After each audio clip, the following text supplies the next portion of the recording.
Welcome to book reading session. Today we are going to read the book The Science of Mind Management, written by Swamy Mukundananda. This book is dedication, is the first page we are going to read. This book is dedicated to my spiritual master Jagadguru Shri Kripaluji Maharaj, the embodiment of divine love and grace, who munificently revealed the most sublime spiritual knowledge for the welfare of the human mankind. As the supreme Jagadguru of this age, he repeatedly taught the importance of the purifying the mind. So what we are going to do? We are discussing about purifying the mind. And he also emphasized that it is the mind alone which is the cause of bondage and liberation. Manayev Manushyanam Karanam Bandha Moksha Yoho. It is the mind alone which is the cause of bondage and liberation. For its cleansing and sublimation, he revealed many powerful techniques including Roop, Dhyan meditation, reflection, contemplation, selfless devotion, surrender, and the practice of Karma Yog in our personal sadhana. I am eternally indebted to him for bestowing upon me his divine wisdom and for inspiring me to consecrate my life to its propagation. I pray with all my heart that he will be pleased with my humble endeavor to present the perennial Vedic knowledge in a modern context. Let us listen from the introduction. As we strive to upgrade the quality of our life's experiences, we begin to realize the importance of the mind. It creates our perceptions of happiness and distress. If it goes astray, it robs our inner joy, dragging us into a cesspool of miserable thoughts and feelings.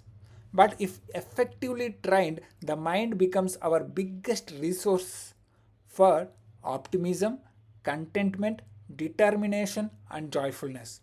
That is why the Vedic scriptures have rightly called it the cause of both bondage and liberation. The mind is like a fertile land. If you cultivate it well, it blossoms with attractive plants and beautiful flowers. But if neglected, the outcome is terrible: wild weeds and thorny shrubs.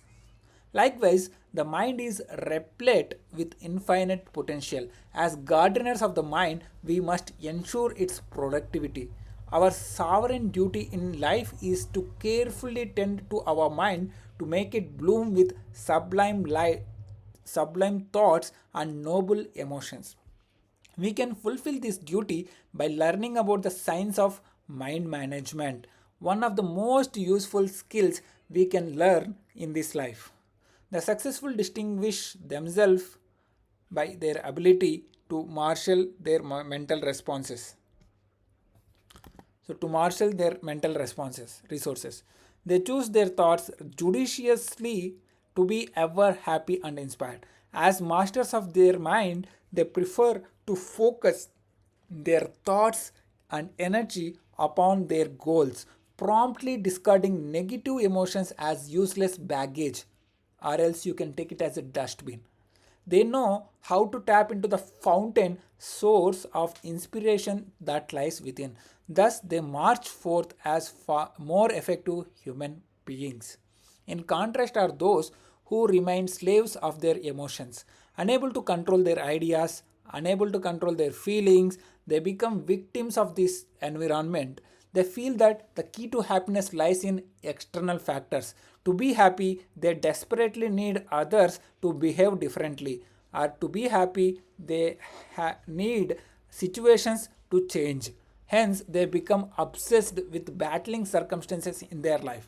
Wouldn't it be have been easier if they had prioritized improving their own mind? Had they done that, they would have found an infallible and trustworthy friend within themselves. Everyone have trustworthy friend for each and every human being, their own mind.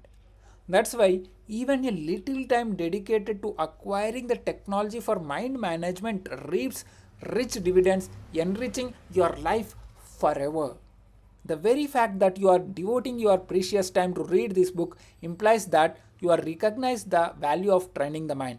In this book, you will discover powerful techniques for transforming your life such as Chintan, which is contemplation, self-affirmation, visualization, yoga of the intellect, Roop, Dhyan meditation, and Sharanagati, surrender to the Supreme, among others. I learned these secrets from Jagadguru Shri Kripaluji Maharaj, who was the fifth original Jagadguru of Indian history. He personally coached me for 25 beautiful years in the practical application of these teachings to my life. This is the experience shared by the author Swamy Mukundananda ji. What I gained from this indescribable experience is beyond words. Suffice it to say that the practice bestowed an inestimable treasure of love, knowledge, and bliss that only keeps growing each and every day. Maharajji entrusted me with the key task of sharing the divine knowledge I have received from him.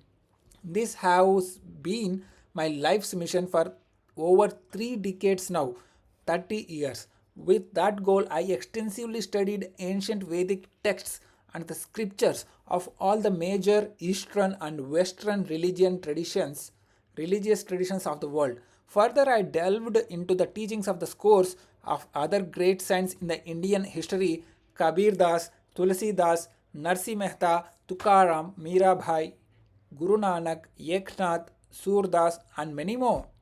To highlight the university of the principles that I teach, these saints and scriptures have been extensively quoted in this book. So you are going to see each and every quotes said by different people.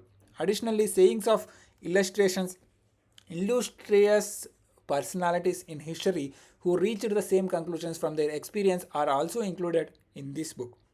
Now, principles described herein are explained with systematic logic to show their rationality and reasoning. Finally, since this is a book on the practical application of spirituality, I have also given plenty of real life instances and stories to help convey the ideas dramatically and vividly, visually. It is always a good idea to understand genuine knowledge through a mix of logic, stories, examples, and scriptural quotations, as they not only help to convince us but also to retain and internalize the teachings.